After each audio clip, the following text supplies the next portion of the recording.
I hit the geography jackpot. I was born in Cooksville, Ontario in 1965, when the world was opening and anything was possible.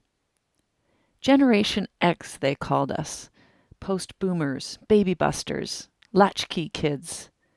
An independent generation that launched with common media experiences like watching a man walk on the moon and expanded to ubiquitous media and access to information that was unprecedented. My parents encouraged me to chase my dreams and see the world as one global community. We owned a spinning globe, an illustrated atlas, and my grandfather's basement closet full of his lifetime subscription to National Geographic magazine. My dad loved maps, treasuring his collection of topographics that he would use to plan our family canoe trips. We discussed different cultures and places around the family dinner table, and I grew up knowing that the world was open and our knowledge of it was expanding in every direction. I was encouraged to participate in Girl Guides, loved weekend hiking on the Bruce Trail, and treasured canoe camping experiences above all else. I'm sure my parents cringed when I came home bloodied and muddied. I know they were terrified when I struck out on my own to backpack around Europe. But nothing prepared them for the announcement when I declared that I was selling my advertising and graphics business to forge a creative career in the underwater world. Today, my business card title reads Explorer. It's the best descriptive handle I can find for my work. Now, you might wonder what place a cave diver has taking on this new role as explorer in residence for the Royal Canadian Geographical Society. I spend my time swimming through dark places that few people will ever see or comprehend. I swim through the veins of Mother Earth within the lifeblood of the planet. In the pulsing vitality of your drinking water, I explore corridors filled with the very source of life and nourishment for mankind, the animal kingdom, and the agricultural sources that feed us all. I swim in the beginning of the pipe, where water wells up from the ground, to serve as the source for creeks and rivers that reach estuaries, that act as nursery grounds for the inhabitants of our oceans. The oceans that fulfill their role as the oxygen-generating lungs of our planet. Much of my work takes place in this hidden geography of the planet. I swim through the world's secret places, inside aquifer caves, descending deep on ocean walls, exploring beneath Arctic ice and into historic shipwrecks. Through these adventures, I hope to connect people with their water resources and make this hidden geography a little less abstract. There is no doubt that water is the defining issue of my generation. When oceans acidify, ecosystems collapse. When community water supplies dry up, unrest follows. When resources are despoiled by individuals or industry, we all lose. Water-rich nations can thrive if they manage and protect their most precious asset. Canada's hidden geography includes over 200,000 kilometers of coastline, more than any other country in the world. 8% of our territory is covered by lakes, more lake area than any other country in the world.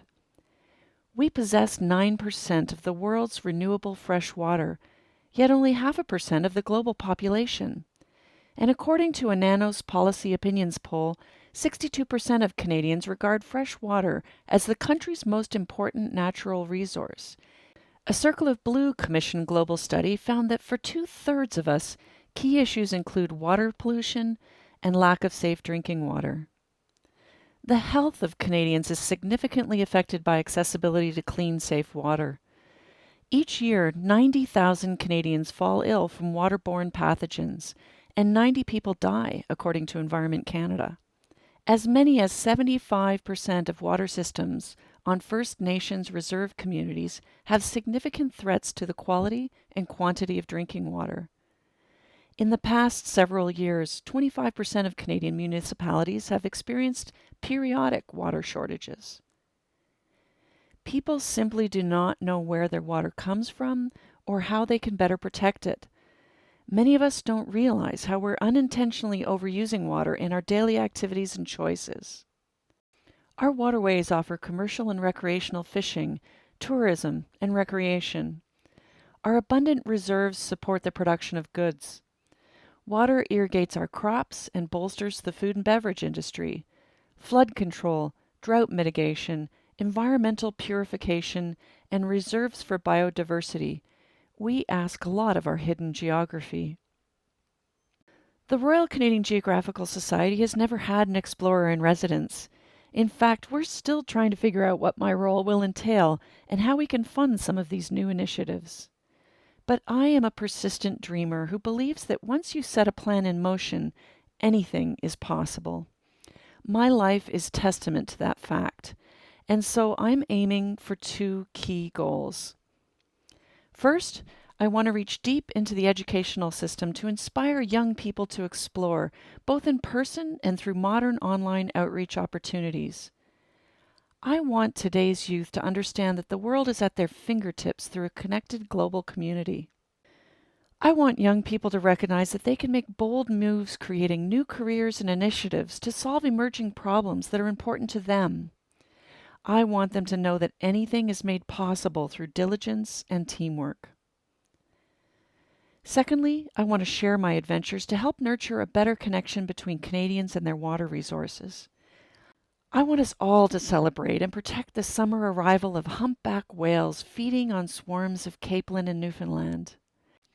I want to inspire parents to take their kids to Lake Winnipeg to play so that they'll want to keep safe the vast watershed that it serves.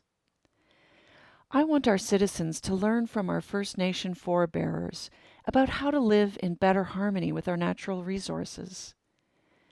I want to help my fellow Canadians understand that everything we do on the surface of our land will be returned to us to drink. I want us to fully embrace how water flows into and out of our lives.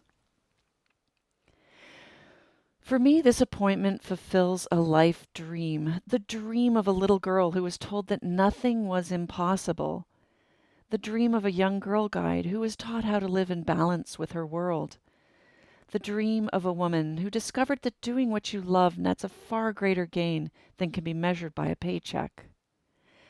I may travel the world for much of my work, but I am a proud Canadian who recognizes that our fate and fortune of geography offers us a unique place in this world.